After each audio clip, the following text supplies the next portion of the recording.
Puntahan natin itong Davao City alam mo simula nung nakilala na napasok sa national 'to si PRRD, talagang, lagi nang nababalita yung Davao. Pati nga hindi Davao City, pati yung, Davao Oriental parang naibibintang na rin kay PRRD. Pero tingnan natin, eto, balita po ito sa Davao City. Isa-isang inamoy ng K9 Narcotic Detection Dog ng PIDEA ang 11 parcel na nakumpiska mula sa warehouse ng isang courier company sa Bunawan, Davao City. Sa inspeksyon, 6 sa mga parcel ang inupuan ng K9, indikasyong positibo ito sa illegal na droga. At tumambad nga ang kontrabando ng buksan ito ng mga otoridad. Ngayon, sa madaling salita may nahuling parcel ng marijuana, ng droga sa Davao City. So iko-connect na naman nila yan, kasalanan na naman ng Duterte.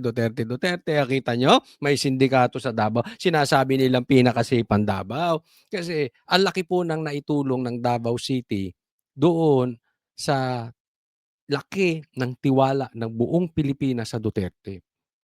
Simple lang naman kasi talaga ang politika eh. Pag nakaupo ka doon sa lugar ninyo, pagandahin mo. Ayusin mo. Gawin mong safe. Pagtakbo mo sa national, mahal na mahal ka ng taong bayan. Bakit? May showroom ka, yung city mo, inayos mo. Paano ka mamahalin? Katulad nito si Bongbong, paano ka mamahalin? Ano nangyari sa Ilocos Norte? Eto si Romualdez, naayos ba niya yung syudad niya? Yung Davao, ako po ilang beses nang nakapunta dyan. Napakaganda talaga, napakatahimik. So ngayon, pilit nilang sinisira yung Davao kasi nakokonekta sa imahe ng Duterte, maayos.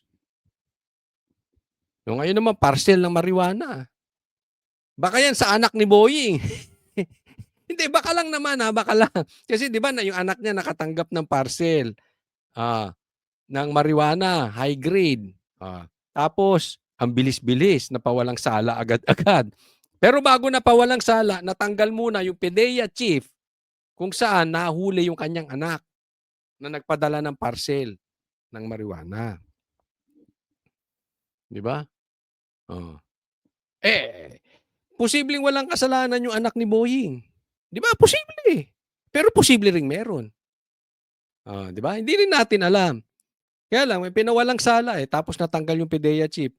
Di ba? Kung ako yung anak ni Boying, nagpa-drug test ako. Para mawala yung duda ng taong bayan. Tama o tama-tama? Hindi naman nagpa-drug test eh. Basta nawala na lang yung kaso tapos na nahimik. Eto, bakit ko pinasok yung drug test? Bakit ko napasok yung parcel? Kasi same thing.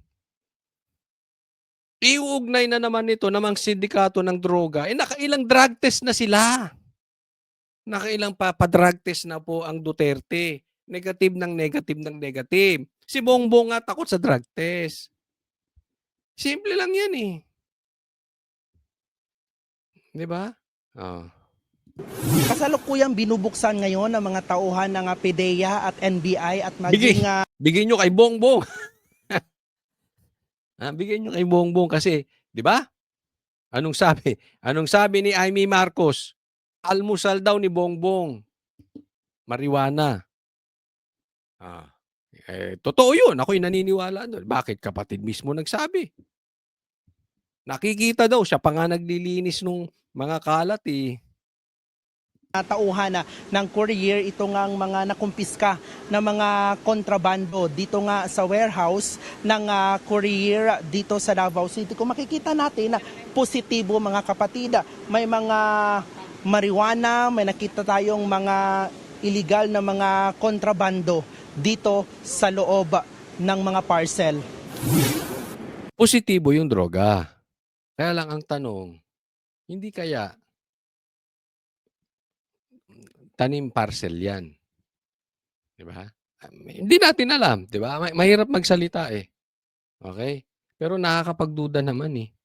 Ang daming po pwede pagdalahan na lugar, nakalat ang droga. Diyan pa sa mahigpit na Davao City, galit na galit sila sa droga, diyan pa kayo nagdala.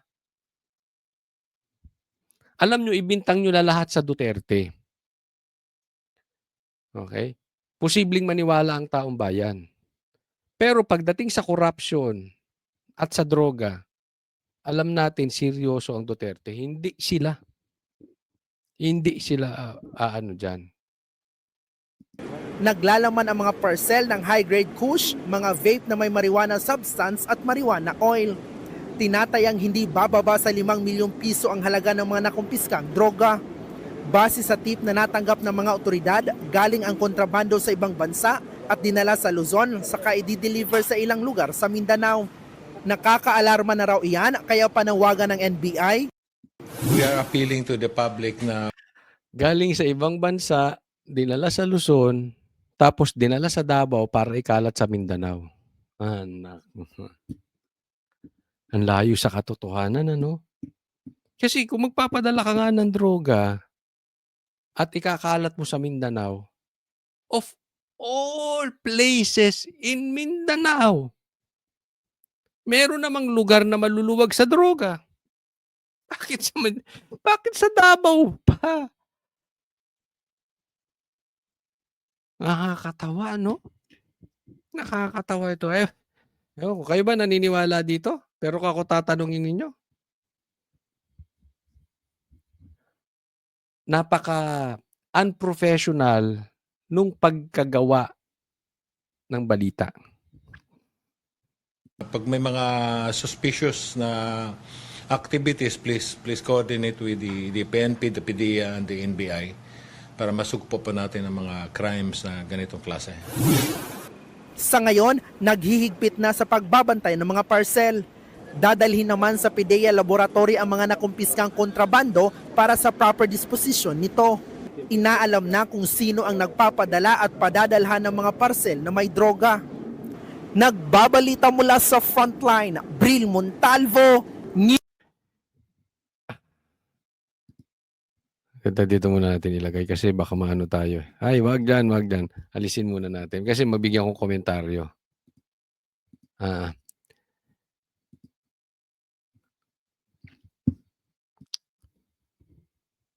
Gusto ko lang malaman kayo ba naniniwala dito? Well, medyo nakakatakot nga ngayon kasi alam nyo na, talagang ang tindi ng galit ng mga nakaupo sa mga Duterte. And hindi mo naman kailangan maging abogado para makita ito. Obvious naman natin. Isipin mo nagsilbi yung tatay. Pinadala sa ICC, 'di ba?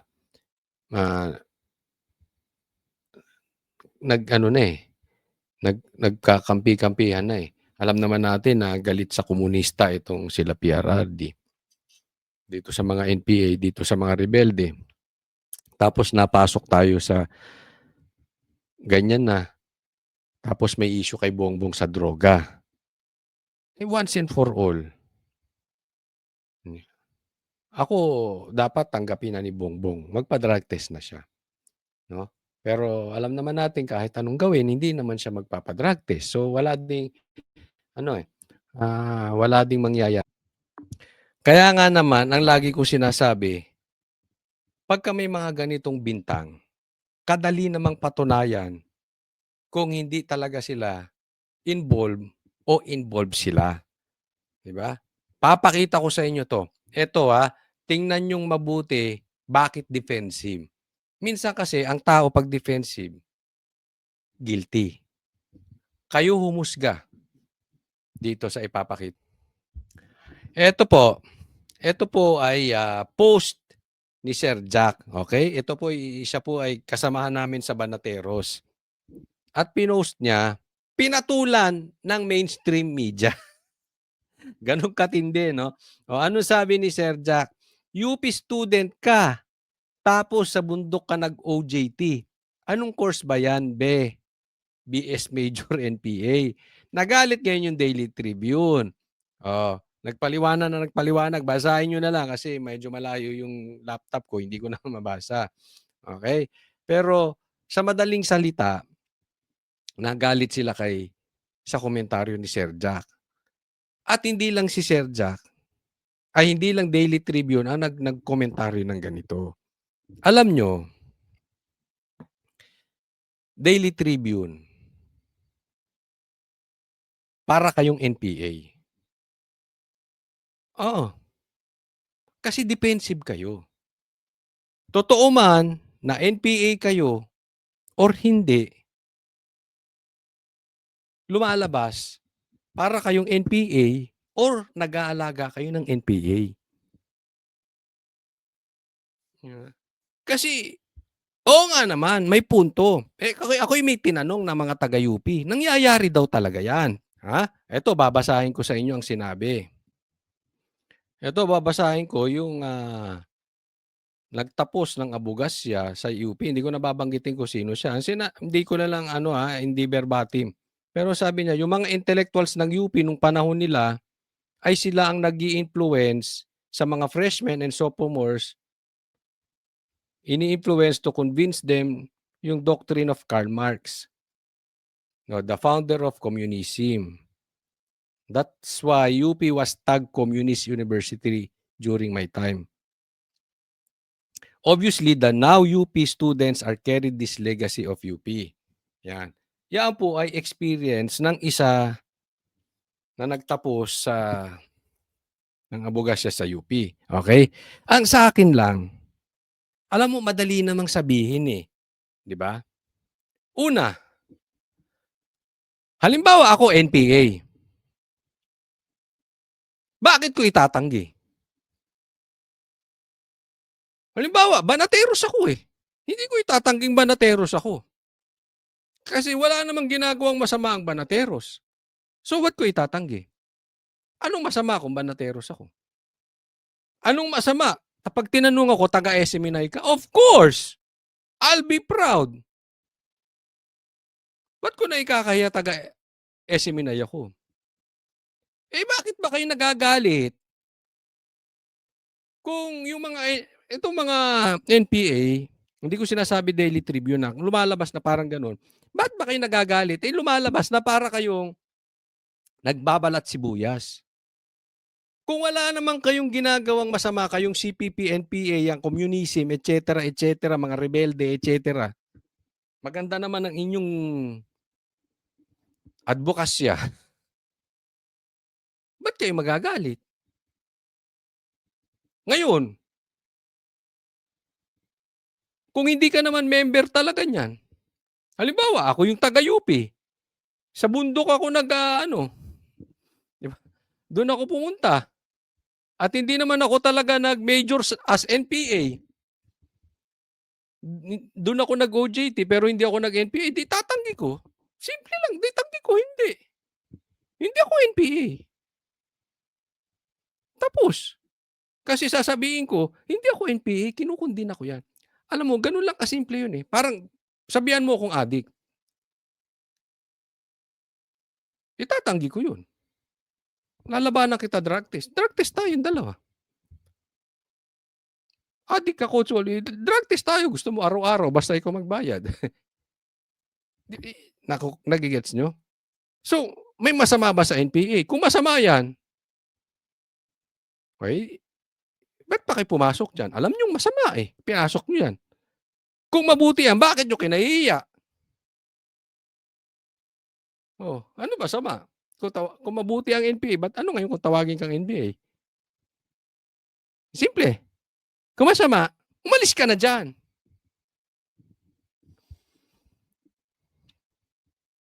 Kasi hindi mo masisisi, hindi nyo hawak sa utak yung mga tao. Gagawa kayo ng isang bagay. Halimbawa lang to. Oh, may isang grupo, mahilig mang babae, tinawag kayong babaero. Ba't kayo magagalit? Eh, yun yung aksyong pinapakita nyo sa taong bayan eh. Mga babaerong senador, yan ang pinagagagawa ninyo. Naiintindihan ba natin? Na ba't ikinagagalit nyo kay Sir Jack?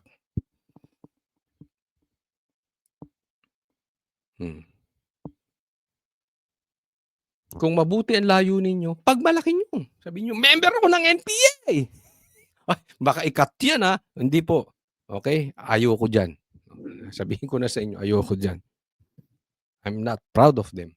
But anyway, kung member ka diyan, 'pag malaki mo, dapat proud ka. Hindi ka dapat na-o-offend sa isang katulad ni Sir Jack.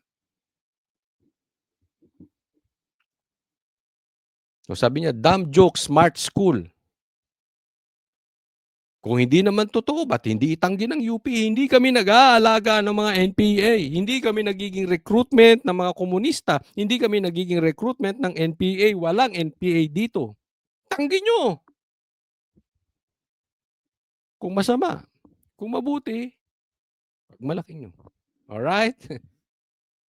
Next po. Ito, breaking news, breaking news. ah, nahuli yung kotse ni Saldico. PIA na ilabas na mula rito sa isang condominium unit dito sa BGC ang 8 sa 9 na sasakyan na subject nga ng warrant of seizure and detention mula sa Bureau of Customs. Ang mga sasakyang ito ay nakarehistro sa iba't ibang mga kumpanya at mga personalidad na may kaugnayan sa dating kongresista na si Zaldico. Kabilang dito ang ilang luxury SUV na pawang mga armored o bulletproof. Kasama ang mga kinupiskang sasakyan ng 3 Cadillac Escalade, 2 Lexus, Toyota Sequoia at Toyota Land Cruiser. Pinaganap naman ang isang Rolls-Royce na wala sa parking area ng kondo. Bukod dito ay 15 sasakyan din na nauna ng inialarma sa LTO at nakarehistro rin sa iba't ibang mga tao at personalidad na may kaugnayan kay Zaldico, pero wala sa listahan ng warrant of seizure and detention ang kinipiska ng pinagsanib na puwersa ng BOC, Independent Commission on Infrastructure, LTO, HPG at Southern Police District. Magagarang sasakyan, ang nahuli. Naku, matindi. Asan ka na nga ba, Saldico? Hindi na natin maintindihan. Bigla na naglaho si Saldico. Alam mo, pinagkukumpiska na itong mga sasakyan mo. Dapat magsalita ka na talaga, Saldico. Tinabla ka na talaga. O, di ba? Kayo ang tatlo, triangle offense kayo. Si Bongbong, si Tambi, tsaka ikaw. Alam naman ng taong bayan yan. That is public knowledge na. So, kahit itanggi nyo, wala namang maniniwala sa inyo. Kaya ituloy mo. Saan ka na napunta? Baka mamaya patay na to si Saldico. Hindi tayo nagpapakalat. Baka kasi asan na siya? Bigla siyang huminto. Hindi natin alam kung bumubuelo. Hindi ko alam kung magagalit siya sa ginawa ngayon, di ba? Kinumpis ka yung mga magagara niyang sasakyan. So, the normal reaction ng isang tao, kung hindi drama, kasi pwedeng drama tong confiscation nila ng sasakyan. Kunwari, ginagawa namin ng aming trabaho at talagang kinukuha namin yung mga ninakaw ni Saldico at ganyan. Alam na natin yung mga drama. Okay? Mananahimik si Saldico. Kasi may usapan na sila. Gets nyo po? May usapan na sila sa babaw. Ito gagawin natin. Kukumpiskain lang namin. Huwag ka nang magre-react. Relax ka lang dyan. Mag-enjoy ka kung kunwari nasa nasa Portugal. Enjoy ka na lang dyan sa Portugal. Okay? Total, marami pang babalik sa'yo na ari-arian. Pero kung talagang legit itong pagkukumpiska, ang reaction ni Saldico, supposedly, magagalit na siya, pambihira. Talagang magkakasama tayo dito sa pandarambong na ito, tapos nilaglag niyo ako. Dapat ang magiging talagang reaction ni Saldico dito, magsasalita ulit siya. Kasi kaya nagsalita yun, di ba? Galing mismo naman kay Saldico, sinabi niya Naramdaman niya na talagang nilalaglag na siya ng tuluyan. Alam niya nilalaglag na siya pero itutuloy-tuloy. Kaya siya nagsalita, di ba? Pero nagpreno. So, tingnan natin. Kung magsasalita si Saldico ng ulit, legit to. Pero hindi ako naniniwala.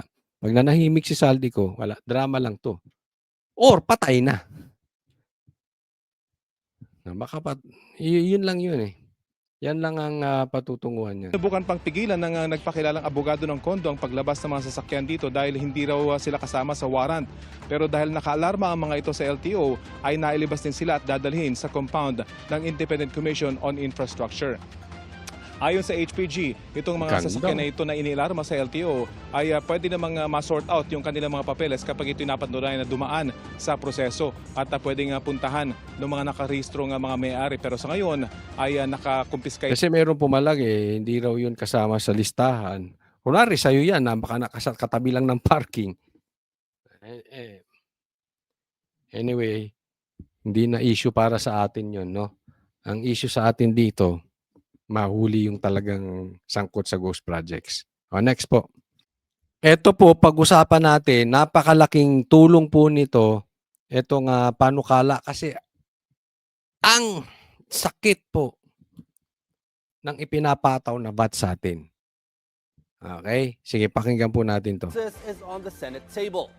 Senator Chis Escudero is proposing to lift the 12% value-added tax on electricity, calling it targeted relief that would quickly ease pressure on households and businesses. Escudero says his bill differs from broad proposals to roll back the expanded VAT. Yan, ito napakaganda po nito. Okay, ito ang plano dito ni Chis Escudero na alisin yung VAT dito sa kuryente, sa negosyo at sa private natin, sa mga kabahayan, 'di ba? So, ang laki po nito kasi restaurant, yung kuryente nila, yung aircon nila, yung mall nila, syempre ipapataw yan saan? Doon sa mga bilihin. Kaya tumataas ang presyo ng kunwari kakain ka sa restaurant, bibili ka sa mall, 'di ba? Lahat po, ito po ay basic. Yung kuryente po ay mas basic pa kaysa sa gasolina. Oo, kasi mas naaabot ng kuryente, mas talagang maraming gumagamit ng kuryente patungkol doon sa abot kahit yung mga sabihin natin nasa laylayan o yung mga mahihirap. Mapamahirap, mapamayaman, talagang gumagamit directly ng kuryente. So, napakaganda nito kung aalisan natin ng tax. Aalisan natin ng VAT. Ang problema kasi dito sa VAT na ito, ayaw ipatanggal ni Recto. Hindi naman nakikinabang ang mga Pilipino. 'Di ba? Bawasan nyo yung corruption ninyo. Bawasan nyo yung ghost projects. Bawasan nyo yung bonus nyo pag December. Bawasan nyo yung mga AX, ganyan-ganyan na hindi naman nakakarating. Yung mga akap-akap na yan. Alam mo yung mga unnecessary na lagayan, flood control projects, etc., etc., yung billion-billion o na confidential funds ng presidente, yung mga ganong hindi naman kailangan. Maayos lang at magamit sa tama ang pera, hindi po natin kailangan ng VAT sa kuryente. Napakaganda po nito. Kaya lang, ang problema nito, baka, alam mo naman si ayaw ng inuutusan. Si Recto, siya talaga ang author niyan. Ang laking pahirap sa buhay ng mga Pilipino itong si Recto. At pumapalag nga siya na ayaw niyang pabawasan ng VAT. Baka mag-away sila, magkairingan sila nito ni Chis Escudero.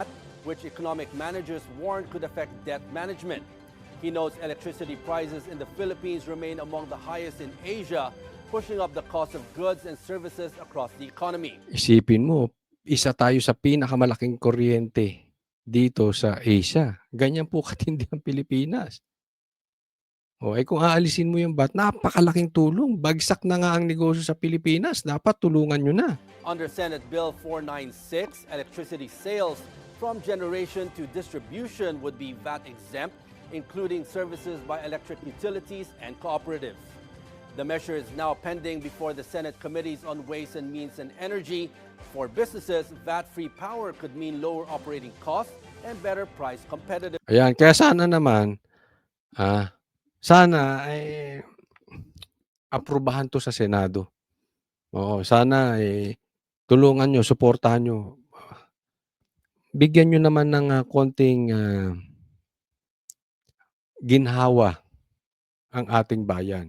Ito, ipapakita ko sa inyo, explain ko po sa inyo ng mas malalim ang patungkol sa VAT dahil akala nyo hindi nyo lang napupuna. Pero malaki ang tama po sa bawat isa, sa akin, sa iyo, sa atin lahat. Ano ang reaksyon ni Recto para bawasan? Kasi pinapatanggal na rin yung tax or ibaba sa 10%. Yan ang mga natatanggap nilang request na isasampang batas. Kay Chis Escudero, tatanggalin ang VAT sa kuryente. Pero anong reaction ni Recto dyan? Ito na isa sa mga nagsulong ng expanded VAT, mababawasan ng revenue collection ng gobyerno ng 330 billion. Pag ginawa daw 10% lang, kasi ang existing VAT po ngayon 12%. So pag ginawang 10%, 330 billion ang mawawala sa VAT natin. Ay sa revenue. Okay, per year. Ngayon, isipin ninyo ang impact ng VAT. Kakain ka, may VAT. Magpapagasolina ka, may VAT. Magpapakuryente ka, may VAT. Tubig mo, may VAT. Magpapaaral ka, etc. May bibili ka sa sasakyan, may VAT. Bibili kang kondo, bibili kang lupa, may VAT. Magninegosyo ka, may VAT. Magpapalaba ka, may VAT. Kaya ito si Recto, ito yung original Batman. Ito talaga. 'Di ba? Ang laking pahirap niyan. Ang laki po niyan. Sa bawat 1,000 mo, madagdagan ka ng 12%, magkano 'yun? 120 pesos idadagdag. Kung kumain ka sa labas 1,000, magiging 1,120. Tama ba? Ganyan po kahirap 'yan. Bababa lang ng 10%, ayaw pa ni Recto. Pesos kada taon. Ano ba itong VAT na ito? Ito bang value added tax ay tinatawag na isang consumption tax dahil ito po ay buwis na pinapataw sa iyong pagbili ng produkto o ng serbisyo. Una itong pinataw ng gobyerno noong taong 1988. 10% pa lamang po ito noon. Pero noong 2006, inakyat ito sa 12%, ang Expanded Value Added Tax or EVAT. Isa sa mga nagsulong nito noong 2005 ay si dating Senador Ralph Recto. Ayan, kita mo ha. Siya nag-expand, pinalaki niya from 10% to 12%. Kaya ayaw niyang ibalik sa 10% kasi ayaw niya matanggal sa kanya yung credit. Yan po ang nakikita kong dyan. Bukod dun sa mababawasan ng korupsyon ng gobyerno. Di ba? Kasi hindi ka naman dapat matatakot kung mabawasan ng koleksyon ng gobyerno kung maayos naman. Isipin mo, nagsusurvive ng mga Pilipino. Yun nga lang, hirap. Ang dami pang korupsyon. Tanggalin mo yung korupsyon, kahit ibaba mo pa nga sa 5% yung VAT, hindi tayo maghihirap. Itama nyo lang yung implementation ng koleksyon ng VAT. At the same time, mapunta sa dapat mapuntahan yung tax na nakukolektan nyo. Hindi ninanakaw ng mga presidente, ng executive, ng speaker, etc., etc., etc. Diba? Isaayos lang. Tingnan nyo, kunwari bibili ka ng condominium o bibili ka ng lupa, 10 million. Magkano VAT nun? 1.2 million. VAT lang. Diba ang sakit? Bumili ka ng lupa na maliit, 10 million. Maliit lang yan sa Metro Manila. Pero 1.2 ibibigay mo lang sa kanila. Tapos maririnig mo, ipambibili lang ng droga, ipambibili ng kotse nila. Hindi bali kung makikita mo na may napupatunguhang maganda. Ganyan po ang impact nitong VAT na to. Kaya po nakakaasar talaga. Maganda yung gagawin ni Chis Escudero dahil nga basic na basic kuryente, aalisin totally. Ganun ang kanilang proposal. Sana nga pumasa sa Senado. Ang sabi nga ng ilan, isa sa mga dahilan na kinatalo ni Recto ang kanyang 2007 re-election bid ay ang kanyang pagtulak ng EVAT bill. Pero dito po kayo maiiyak. Sa 12%, ang Pilipinas ang isa sa may pinakamataas na VAT rates sa buong Southeast Asia. Makikita po ninyo dito sa table nito, ang kakompetensya lamang po natin ay ang Indonesia na nasa 12% na rin ngayon. Pero kailan lamang nila tinaas yan? Mula po sa 11%. Tipin mo, tayo ang pinakamataas ang VAT. Isa lang ang kasama natin, Indonesia. Pero tayo yung isa sa mahirap na bansa sa Southeast Asia, tayo pa yung pinahihirapan ng gobyerno. Yung Indonesia kakagawa lang 12%. Oh. Buti pa Brunei, 0% eh. Di ba? Antindi. Yung ibang bansa, gaya po ng Thailand at Malaysia, nasa halos kalahati ng ating VAT. Ang Singapore naman, nasa 9% lamang. Pero ito po Ang yaman niyan ha, 9% lang. Ang yayaman ng tao dyan. Pilipinas, hirap ka na, kakain ka na nga lang, magse-celebrate kayong pamilya, kakain ka ng Jollibee, may tax pa. ang mas masaklap. Bagamat ang taas ng binabayad nating VAT rates, tayo ang isa sa mga may pinakamababa na VAT collection efficiency. Ibig pong sabihin, ang taas na nga ng tax rate natin, pero dahil iilan lamang tayo nagbabayad, kaya't kaunti lamang ang nakokolekta ng gobyerno. Yan ang ibig sabihin. Kaya sila kumukolekta ng malaki kasi konti lang ang nakokolekta. Kung aayusin ninyo yung pangungolekta ninyo, pwede nyo paliitin. Pero bukod dun sa pangungolekta ninyo na kayo naman ang may diferensya, ang higit sa lahat bawasan nyo, mga animal kayo, korupsyon nyo. Hindi natin kailangan ng malaking tax. Ang nagsabi po niyan, mismong si dating Finance Secretary Benjamin Diokno noong 2023. Sobrang inefficient daw kasi ang ating tax collection. Ang daming hindi nagre-remit o kaya ay na-exempt. Kasalanan nyo na yan. Diba? Kasalanan ng gobyerno yan. Huwag nyo ipasa sa taong bayan. Sa tansya ni Diokno, wala pa sa kalahati ng expected VAT revenues ang ating nakokolekta. 40% lamang daw. Sa nakaraang 2025, ito po ang projected VAT collections ng Pilipinas.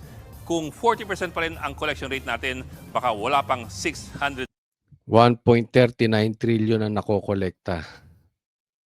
Ang projected, so imagine niyo kaya ayaw nilang tanggalin, ang laking pera para sa gobyerno, no?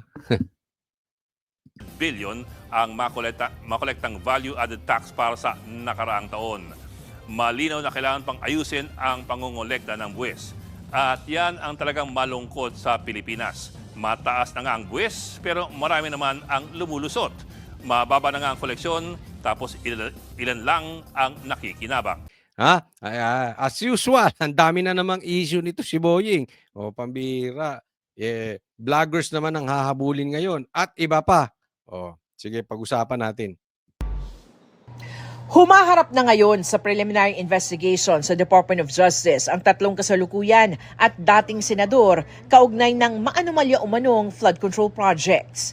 Pero sabi ni Ombudsman Jesus Crispin Remulla, may dalawa pa na posibleng madagdag dito. Yung tatlo muna, pero parang meron pang-apat na tinitingnan namin at pang-lima, pero yung isa senador, yung isa hindi na senador. Ayun, ang tindi talaga ng kapit nito si Boying. Ay, sabagay, masamang damo. Matindi kapit. Okay, so may pinag-iinitan siya, tatlong senador. Yan po yung diniscuss natin kahapon na talaga namang alam natin. Syempre, para mailigaw, mailipat doon sa totoong mastermind, kailangan sikat. So kaya pinag-iinitan po dyan yung mga senador dahil sila merong nationwide appeal. Kilala po sila nationwide. Hindi katulad ng mga congressman, doon lang sila sa distrito nila. So, eto si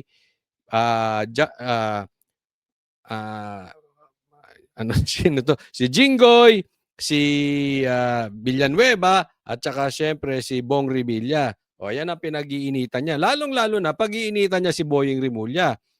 Dahil sila po ay magkatunggali dito sa Cavite. Alam nyo ako, masasabi ko lang sa inyo.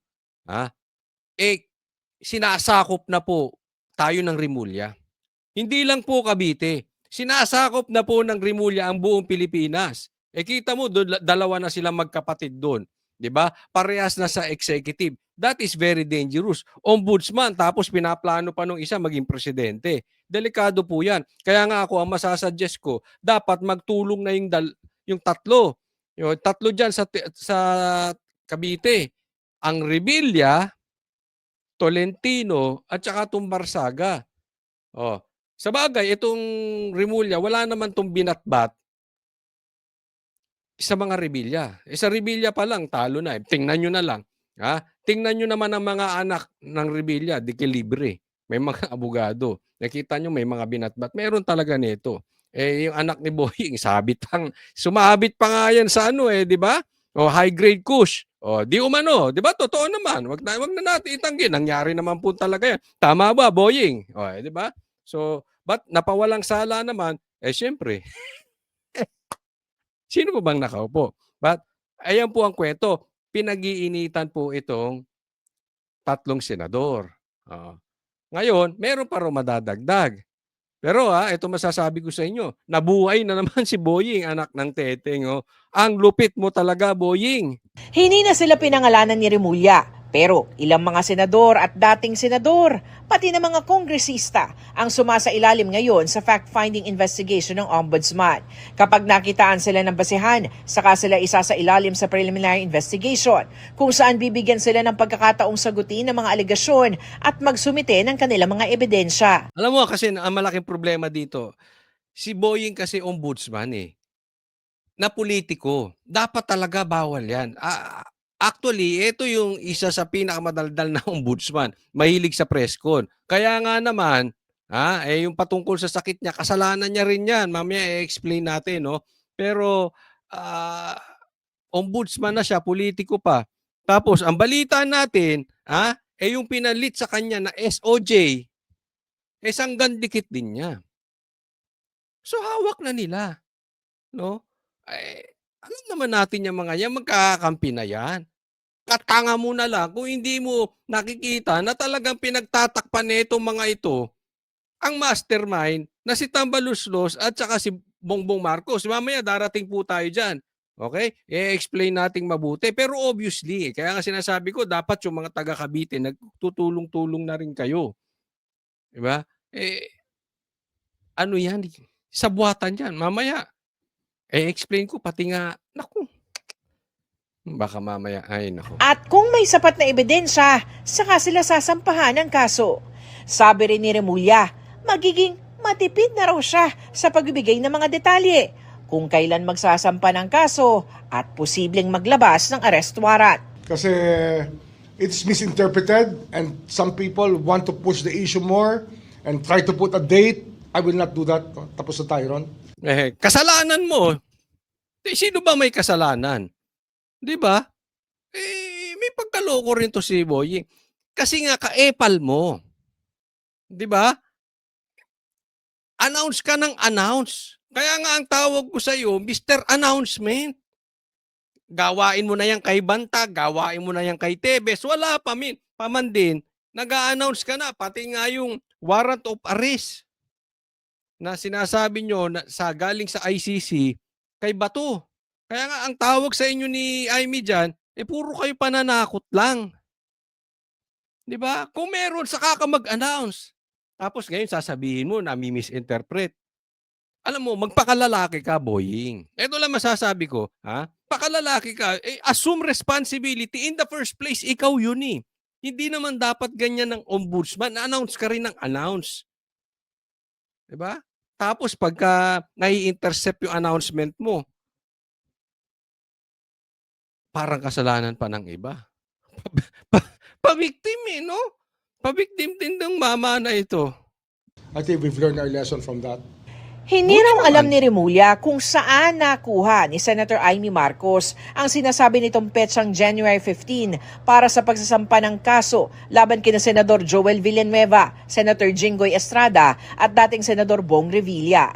Buti siya, alam niya. Ako, hindi ko alam yun. Ano ang tawag doon? Sige, ano masasabi nyo? Kung totoo yung sinasabi ni Aimee na sasampahan ng kaso sa January 15, Anong tawag doon? Totoo man 'to o hindi, ang tawag ko doon, dose of your own medicine. Kahilig mo mag-announce, na hindi naman nangyayari. O di ngayon, nag-announce si Imee.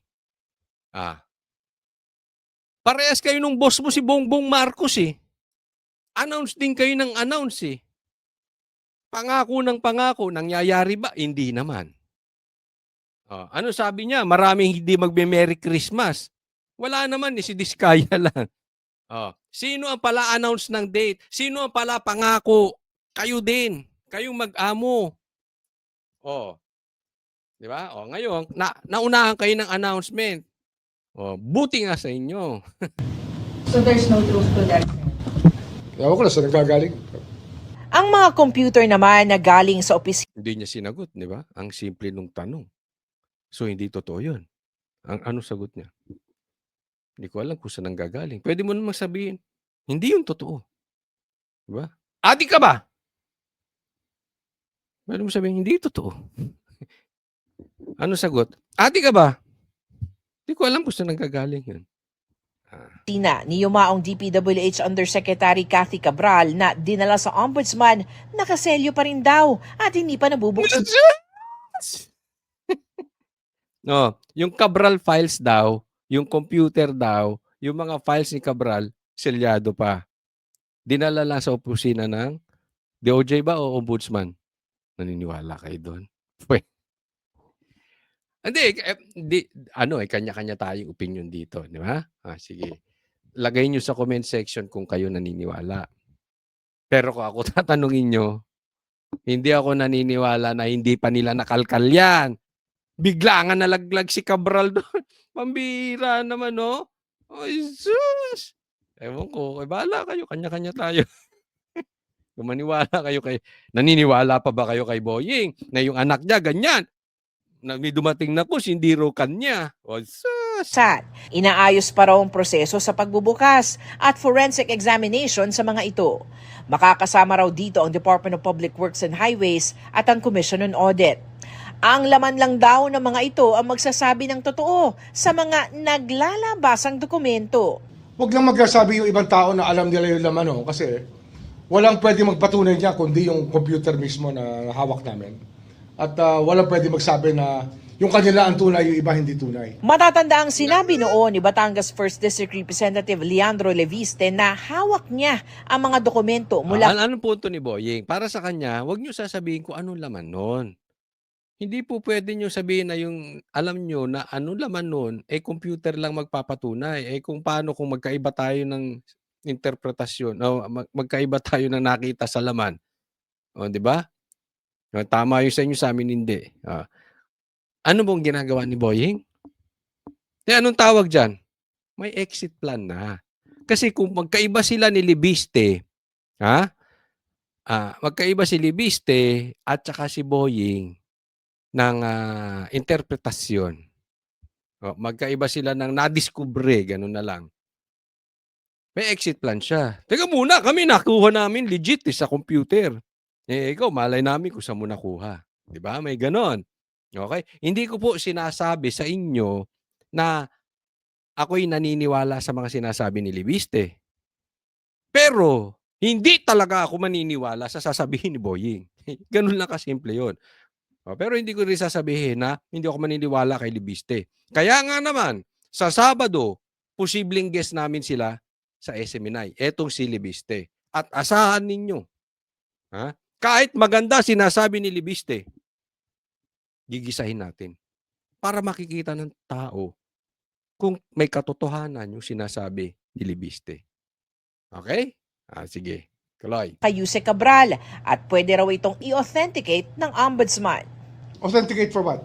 And who's having it authenticated for what purpose? Are they prosecutors? Are they investigators? Kasi Kita mo, nagkakaroon na siya. Bakit ko i-authenticate? Prosecutor ka ba? Di ba?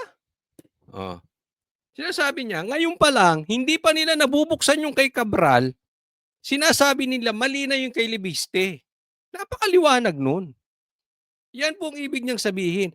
Alam na ni Boying na magkaiba yung madidiscover nila kuno at sa sinasabi ni Leviste. Ito obvious na obvious. Hindi mo kailangan maging abogado para maintindihan mo yan, katanga mo na lang din. Siguro pag umabot ka ng grade 5, alam mo na, "Oy, teka muna, medyo may amoy na dito." Hindi pa nga nabubuksan, hindi na siya open. 'Di ba bilang ombudsman, 'di ba? Kaya ako, I always look at the leader, Pagka yung leader, patas ang tingin dun sa member, para kang tatay. Dapat patas ang tingin mo dun sa mga anak mo. Ombudsman ka tapos parang inuhusgahan mo na si Libiste. Mali yun sa kanya. Dapat nasa gitna ka, teka muna.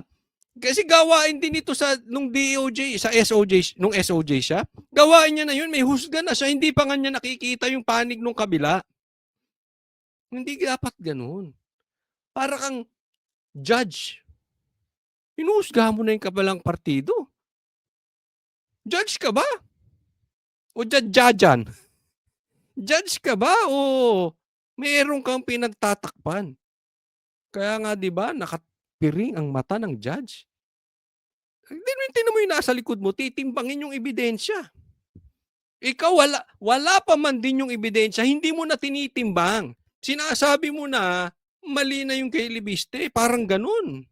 Kung ito yung in aid of publicity, huwag na natin pag-usapan. Sila magsabi kung ano laman nun na dapat Tingnan mo tong galit sa in aid of publicity. Ikaw mahilig sa publicity pinapansin namin. Di ba? Mm. Manggagaling sa kanya, tapos sasabihin niya, bibigyan niya kami ng duda yung aming pagkatao dito. Sabihin niya kung anong problema. Di ba? Hindi ba sinabi niya? Hindi niya ba sinabi? Sinabi naman niya yung problema. Teka muna, eto mga to, ito, nakalagay dito. Kaya nga i-authenticate mo, tingnan mo kung totoo to sinasabi ko. Ayaw mo Ayaw mong ayaw mo gawin yung trabaho mo. Parang ayaw mo inuutusan Parang kasi rekto. 'Di ba? Itong mga executive, akala mo Diyos Nasa executive department, ayaw nang inuutusan. Bibigyan niya ng motibo na parang wala kaming ginagawa. Araw-araw nandito lang naman kami. Di pumunta siya rito. Samantala, pinaiimbestigahan na ni Remulla sa NBI ang mga nasa likod ng kumalat sa social media na isinugod siya sa ospital at may malalang karamdaman. There's really an orchestrated campaign. I don't know for what purpose, pero tingin ko, it's part of the propaganda machine. Ayan. So, dinala daw siya sa ospital. Okay, paliwanag natin mabuti. Dinala sa ospital at ang sa tingin niya, sinasabi niya fake news to. At sa tingin niya, tinatrabaho siya. Propaganda, tinatrabaho niya. Tinatrabaho siya. Kung bakit nachichismis siya ng ganon. Yan yung sinasabi ko na dapat nagpapakalalaki si ombudsman. Hindi siya dapat balat sibuyas. Bilang nasa executive department ka, kayo po ay empleyado ng gobyerno, nandiyan na po kayo. Dapat tinitingnan mo, ano ba yung pagkakamali ko? Bakit gusto ng taong bayan mamatay ako? Hindi, ganun lang simple yun Di ba? Si PRRD, wag naman sana, pero kikita naman natin ng pangangatawan. Halos konti na lang kukunin, malapit na. Pero ayaw ng taong bayan pinaglalaban si PRRD. Ikaw, konting balita na na-ospital ka, di umano. Parang gusto nilang mamatay ka na. Di ba? Bakit ganun? Dapat tingnan mo rin yung sarili mo, baka may pagkakamali ka. Bilang opisyal, public official, hindi ka dapat matatampuhin.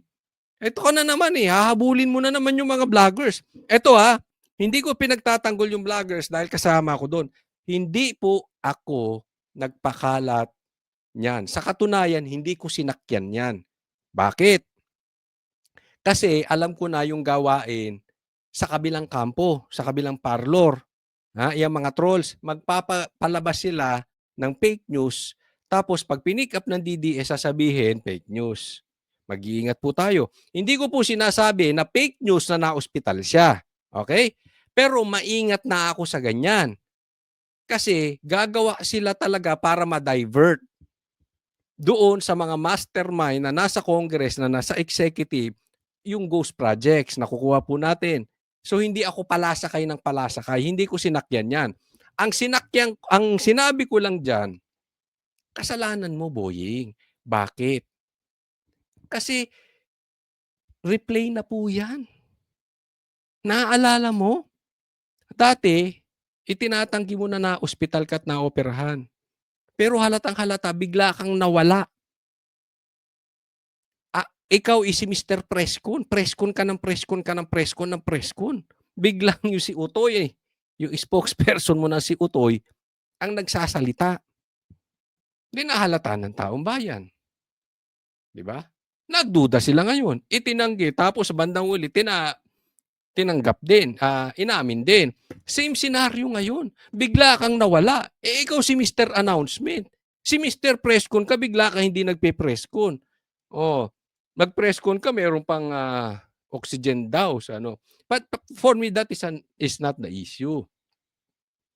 Ang sa akin, Ombudsman, hindi ka dapat balat sibuyas. Ha? Titingnan mo. Ano bang nagawa kong mali sa bayan natin? Bakit parang tinatrato? Ako hindi ko sinasabi ha. Ayokong mamatay ito. Kasi hindi po nasa akin ang paghuhusga ng buhay ng tao. Yan ay nasa Panginoon lang. Okay? So hindi ko siya uhusgahan kung kailan siya mamatay, kung bukas o after 200 years. Hindi na po sa kamay ko yan. Ang nasa kamay ko lang, sasabihin ko yung mali niya. Di ba? Bakit gusto kanilang di umano sumunod kay Akop? Ganyan ang galit nila sa'yo. Ha? Tingnan mo rin yung pagkakamali mo. Ha? Of some political quarters. Akala nila, maaawat ang hustisya pag nawala ako eh. Hindi naman ganun yun eh. Proseso to na nagsimula na eh. Para sa Alam mo, totoo yung sinabi niya. Okay? Ito ha. Kaya hindi ako nagpakalat nang malapit na siya. Hindi ko sinakyan yun. Bakit? Kasi akala ba natin yung problema natin kay Bongbong Marcos matatapos pag namatay ito? Hindi rin eh. Papalitan to. Papalitan lang saglit. Di ba? Yung uupong ombudsman, ganun din. Bata din ni Bongbong. Anong gagawin nun? Tingnan nyo kung anong nangyari kay Vince Dizon. Maayos tapos biglang nagkaganyan. Nakukuha nyo? Diba? Lumabas yung tunay. Nagigets nyo? So, mamatay si Boying. Papalitan lang din ng Boying the 2. Boying the 2nd.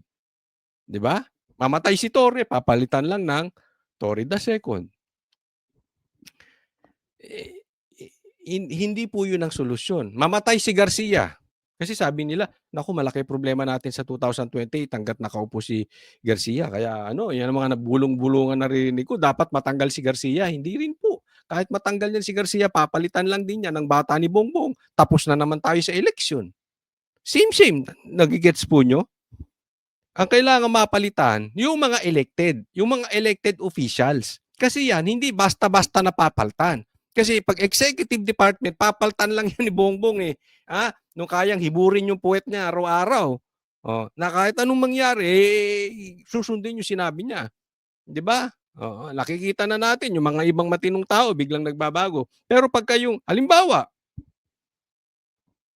wag naman example lang ito. May nangyaring masama kay Tambaluslos. Ayun, hindi yung basta-basta mapapaltan. Kasi elected yun.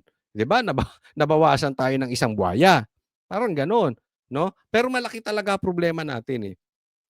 Hanggat nakaupo si Bongbong Marcos, yung pinsan niya, at andyan sa likod yung mga NPA, tsaka yung mga pinklawan, ay naku, malaking problema po natin.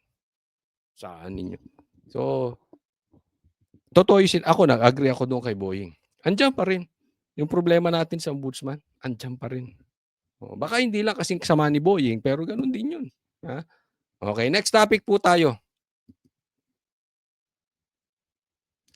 Ito naman, pag-usapan natin, ito si Tuta Soto. Hindi lang si Tuta Soto, pati yung mga iringan, nagkakaroon po ng iringan dyan sa Senado kasi doon sa maanghang na sinabi ni Amy Marcos. Bigyan natin ng komentaryo.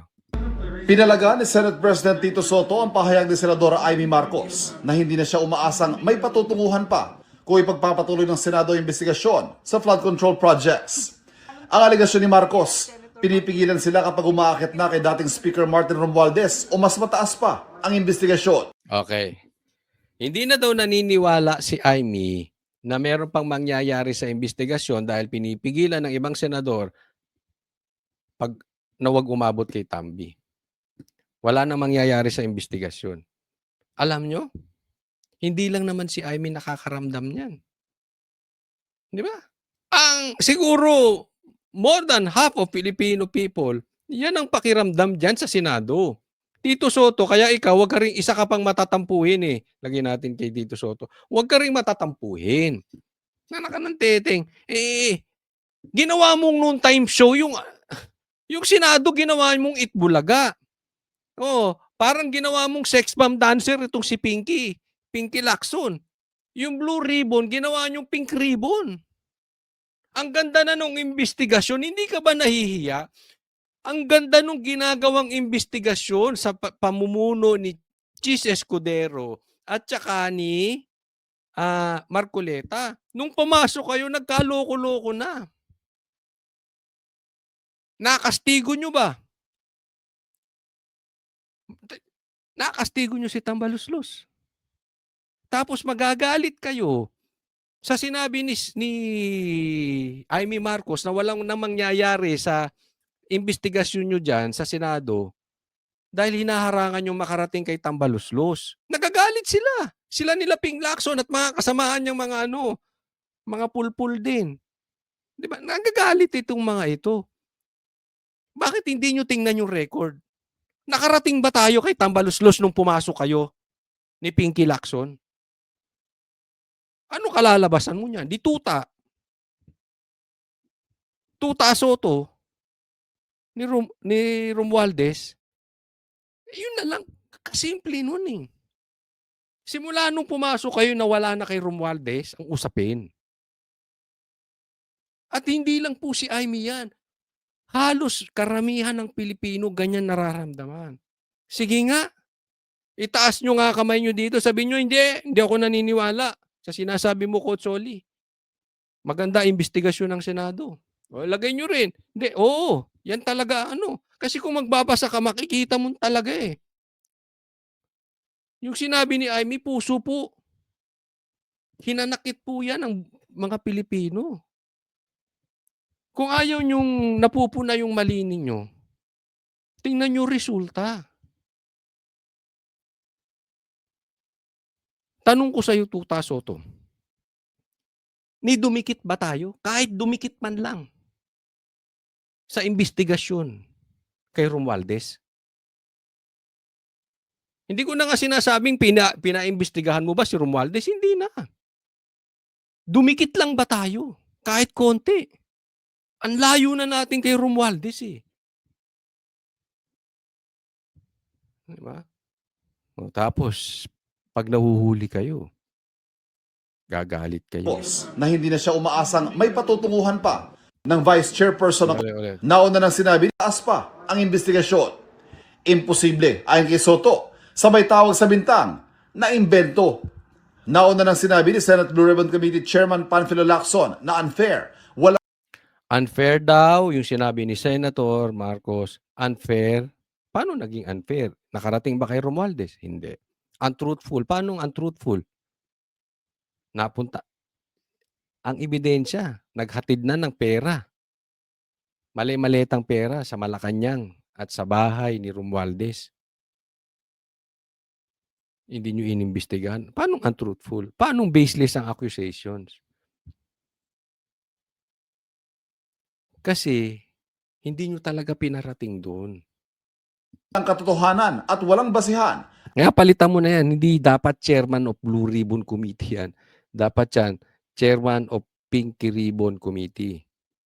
Committee mo na yan eh. Nababoy. Nababoy nyo ang Blue Ribbon. Ang alegasyon na ayaw na niyang patulan. Pinabulaanan din ito ng Vice Chairperson ng komite. Wala akong naririnig na pinagsasabihan na pag si Senator, tungkol kay Speaker Romualdez. Wala. Tanga! Tanga rin to. Alangan naman pagsabihan kayo, kayo mga senador. Kunwari ako si Romualdez, halika kayo, senador. Halika kayo. Huwag niyong paabutin sa akin. Ha? Ito isang maleta ng pera. O eto, huwag niyong paabutin sa akin. Yan kasi sinasabi nitong mama na 'to. Wala naman daw siyang naririnig na pinagsasabihan. Ay, tanga. Gano'ng katanga ito. Of course, wala kang maririnig. Siyempre, ano yan? Idi-discreet yan. Ganyang kalaki. Hindi po yan, hindi yan nagpapatawag. Ano ka ba, tanga? Vlogger ka rin dati. Alam mo yan. Papatawag yun o isa-isa. Hali ka rito, Erwin. Kunwari lang to, kunwari. Ano lang, parang reenactment. Okay, hindi ko sinasabing ganyan nangyari. Parang ganito. Ay, yung kapartido mo si Yap. Nasasangkot. Pero wag na natin pag-usapan yan. Ito, pang ano. Ito maleta. Alam mo na, ha? Ganun lang kasimple usapan dyan. Ano sasabihin mo? Yes, master. Yes, boss. Wala nang detalye eh. Hindi ko sinabing ganun nangyari. Pero posibleng ganun. Hindi yung magpapatakbo. Alam ka sasabihin niya. Tito Soto, halika rito. Nanalo kang senador, ha? Wala ka sa survey. Pero nanalo ka. Congratulations, Tito Soto. Congratulations. At nanalo kayo ni Ping Lacson kahit kayo hindi lumalabas sa survey. Congratulations. Ito na maleta. Kayo nang bahala sa akin. Ha? May kasunod pa yan. Simple. Gets? Get. Ow! Hindi ko sinabing gano'n nangyari. Example lang po yun.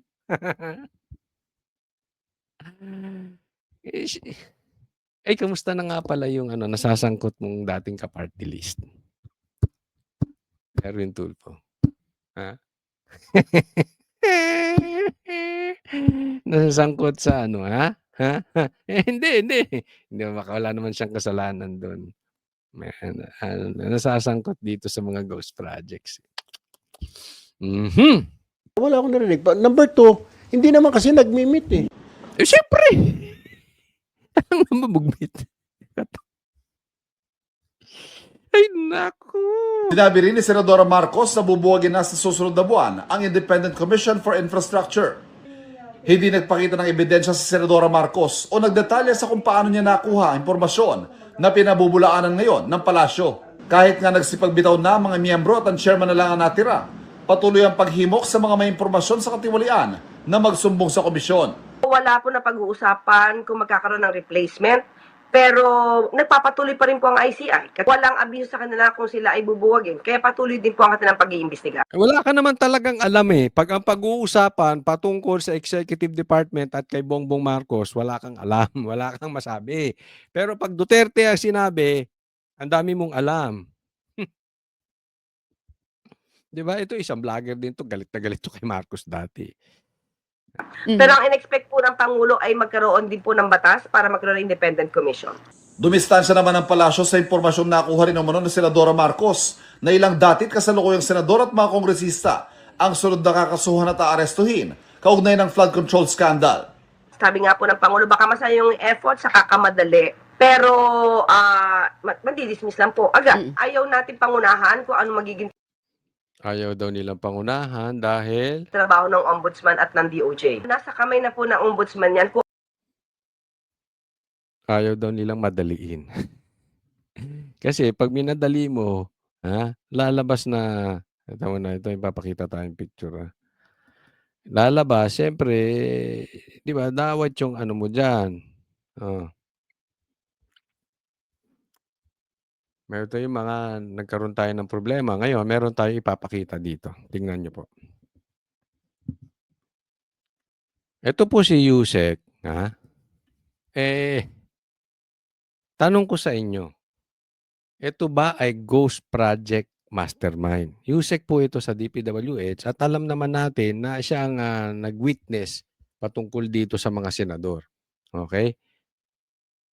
Ngayon, yung sinasabi ni Amy, may katotohanan.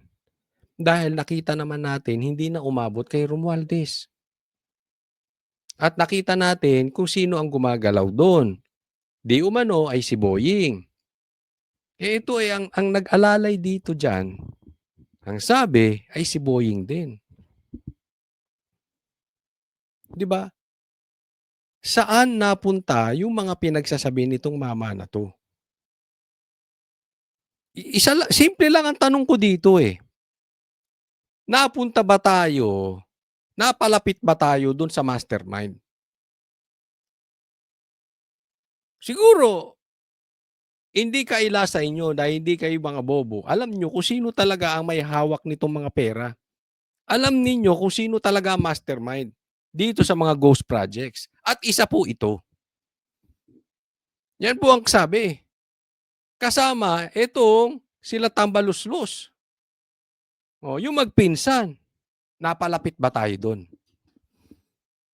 Kaya nga sinasabi ko sa inyo, pinaglululoko tayo nitong mga taon to. Anong klaseng state witness? Magnanakaw din di umano itong mama na ito.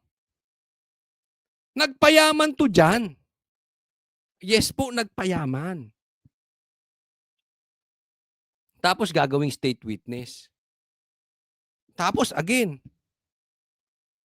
bata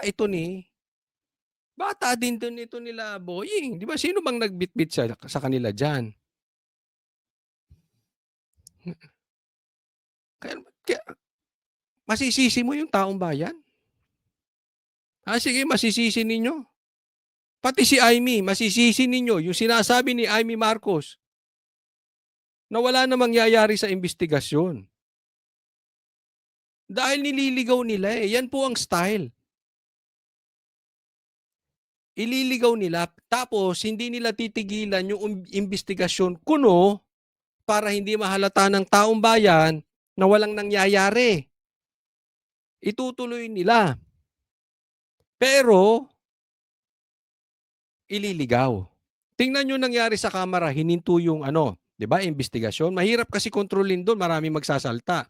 Sa Senado naman, tinuloy, kunwari, pero dinidelay. Yan po ang style, di ba? Ang ganda nung investigasyon sa Blue Ribbon biglang na-stop. Diba? Biglang nawala. Pumasok na sila Pinky, tas lumabas na itong mga ito.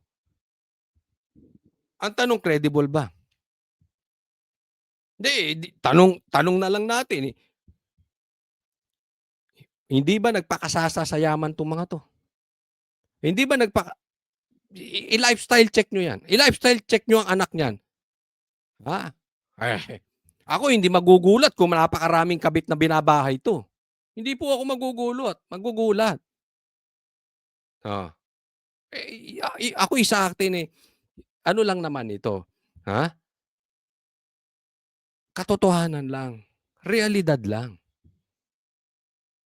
Bakit nawala na tayo sa mastermind? Masterminds. Pinahihikot yung ulo natin mga ito